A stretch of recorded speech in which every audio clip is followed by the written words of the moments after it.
we'll study about Comptroller and Auditor General of India. So he's referred as the guardian of public finance, and he is the head of the Indian Audit and Accounts Department, and he controls the entire financial system of the country at both the levels, center and the state.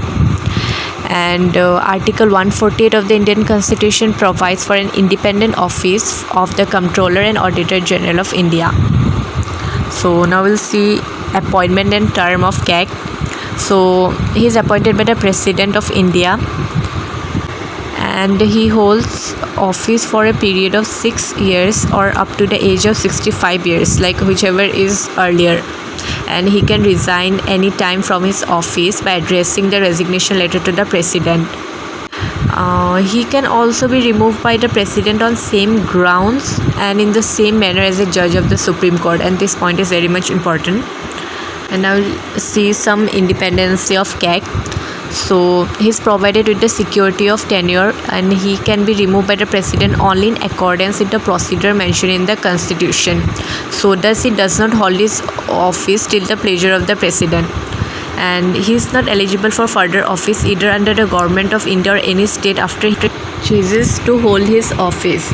And his salary and other service conditions are determined by the Parliament. His salary is equal to that of the Judge of Supreme Court. Now we'll see some duties and powers of CAG. So Article 149 of the Indian Constitution authorizes the Parliament to prescribe the duties and powers of the CAG in relation to the accounts of the Union and of course of the states of any other authority.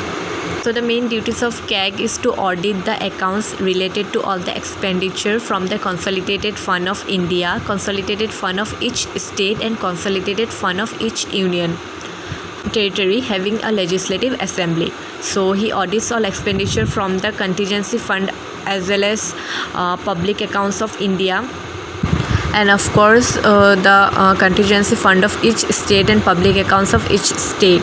And he audits all trading, manufacturing, profit and loss accounts, balance sheets and other subsidiary accounts kept by any department of the central government and state governments. And he audits the receipts and expenditure of the center and each state to satisfy himself that the rules and procedures in that behalf are designed to secure an effective check on the assessment. And Article 150 says that the CAG advises the President with regard to the prescription of the form in which the accounts of the center and the state shall be kept. And the most important point here is that he acts as a guide and of course a friend, and we can say that philosopher of the Public Accounts Committee of the Parliament. So he complies and maintains the accounts of state governments. The CAG submits 3 audit reports to the President: audit report on appropriation account, audit report on finance accounts, and audit report on public undertakings. Here another important point to be focused is that the CAG is fulfilling the role of an Auditor General only and not that of a Comptroller. So in other words, the CAG has no control over the issue of money from the consolidated fund, and many departments are authorized to draw money by issuing checks without specific authority from the CAG. So he is concerned only at the audit stage when the expenditure has already taken place. Now I'm going to put some important questions. So number 1, who is the present Comptroller and Auditor General of India? So answer is Giri Chandra Murmu, and he was appointed in 2020. And number 2, what are the constitutional provisions regarding the Comptroller and Auditor General?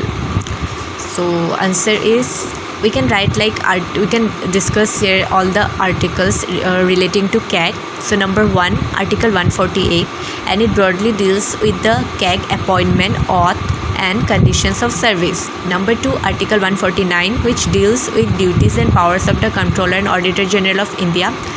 Then come Article 150, which says that the accounts of the Union and of the states shall be kept in such form as the President may on the advice of the CAG prescribe.